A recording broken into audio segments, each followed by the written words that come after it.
What we're watching unfold right now is not a routine policy adjustment or a minor regulatory tweak. It's a fundamental shift in how power is exercised.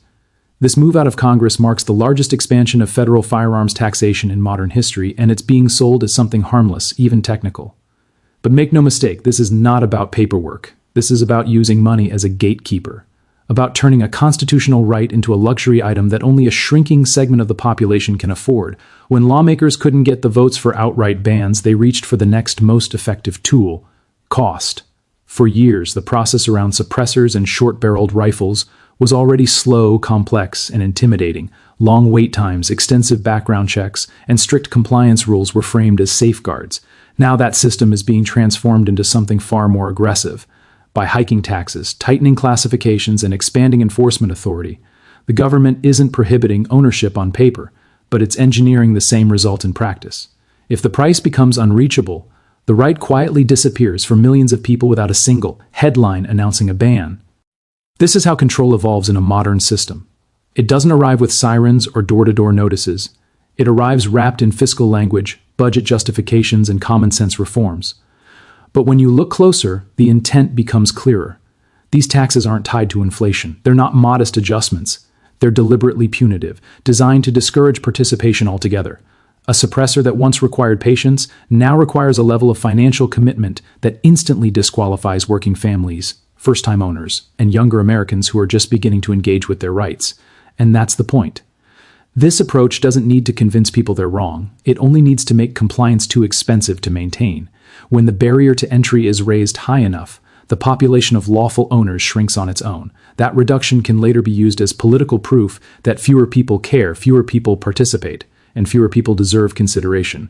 It's a self-reinforcing cycle, and taxation is the engine driving it.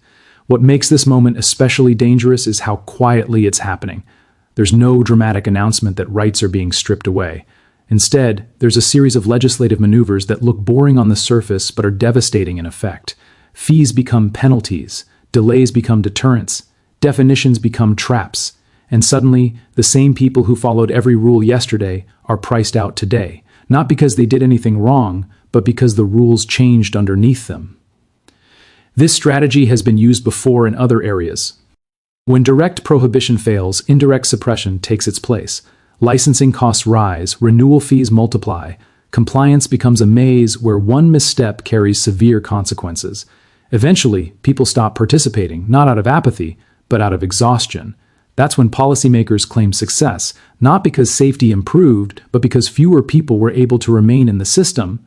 And let's be honest about who this really impacts. It doesn't touch criminals, it doesn't slow down illegal activity, it doesn't address violence at its source. Instead, it targets the most compliant segment of the population. The ones who register, who pay, who wait, who follow the rules to the letter. Those are the people being punished here. Those are the people being told through escalating costs that their participation is no longer welcome. There's also a deeper implication that can't be ignored. Once the federal government normalizes the idea that rights can be regulated out of existence through taxation, there is no natural stopping point. If a right can be priced today, it can be repriced tomorrow. If a fee can double once, it can double again. And once ownership becomes conditional on income, it ceases to be a right at all. It becomes a privilege reserved for those who can afford it. That's why this moment matters so much. This isn't just about suppressors or short-barreled rifles. It's about precedent. It's about whether financial pressure can succeed where legislation failed. It's about whether silence and complexity can accomplish what loud bans could not. And if this passes unchallenged, it sends a clear signal that taxation is now an acceptable substitute for prohibition. What's unfolding right now should concern anyone who believes that rights are meant to be exercised equally, not auctioned to the highest bidder. Because once a government learns it can sidestep public resistance by simply raising the price of compliance, it won't forget that lesson. It will reuse it, expand it, perfect it. What should unsettle people the most isn't just the new taxes or the added costs, it's what's quietly lining up behind them. The registry freeze being discussed right now is not a harmless administrative pause, no matter how calmly it's being described. When a government freezes a registry, it isn't stepping back, it's locking the doors. And once those doors are locked, lawful options disappear while consequences remain fully active. That's the pivot point most people miss. And it's why this moment matters far more than it's being portrayed. A registry only works when it's open. As long as people can register, transfer, or comply, there's a legal pathway forward. The instant that pathway is cut off, everything changes. Ownership doesn't stop existing, but compliance does. And when compliance becomes impossible, ordinary citizens are pushed into an impossible position where time, not behavior, becomes the determining factor of legality. That's not regulation, that's leverage. History shows us this pattern again and again. Registry freezes are never the end goal, they're the transition. They mark the shift from managing participation to managing exposure. Once registrations halt, approvals stall, and transfers are suspended, the government gains something incredibly powerful, a fixed list. A snapshot in time that defines who is in and who is out. From that moment forward, the population of lawful owners can only shrink. No new entries, no corrections, no adjustments, just attrition. And attrition is the quiet weapon here. People age out, people move, people pass away, equipment wears down, circumstances change. But the registry never grows again. It only contracts. Over time, that shrinking list becomes political ammunition. Fewer registered owners means fewer voices, fewer voters, and less resistance. It's not dramatic, but it's devastatingly effective. What makes this especially dangerous is how it's framed. We're told it's temporary. We're told it's about efficiency, backlog, or modernization. But freezes have a way of becoming permanent, especially once agencies discover how useful they are. Because when a registry is frozen, enforcement becomes simpler. There's no ambiguity, there's no gray area, there's just a database and the authority to act on it. And let's talk about the risk that introduces. A frozen registry turns compliance into a countdown. If something breaks, needs replacement, or falls out of specification, there's no way to correct it. If a transfer becomes necessary due to family, estate, or legal reasons, the option vanishes. People aren't choosing to violate the law, they're being boxed into it by design. That's not public safety, that's regulatory entrapment. This is where fear quietly enters the equation. Not the loud, dramatic kind, but the slow, grinding kind that keeps people awake at night. Fear of paperwork mistakes that can't be fixed. Fear of timelines that no longer exist. Fear of becoming non-compliant simply because the system was frozen while life kept moving. That fear has a purpose. It discourages participation. It discourages visibility. It discourages resistance. And once people are discouraged enough, enforcement doesn't need to be aggressive. It only needs to be selective.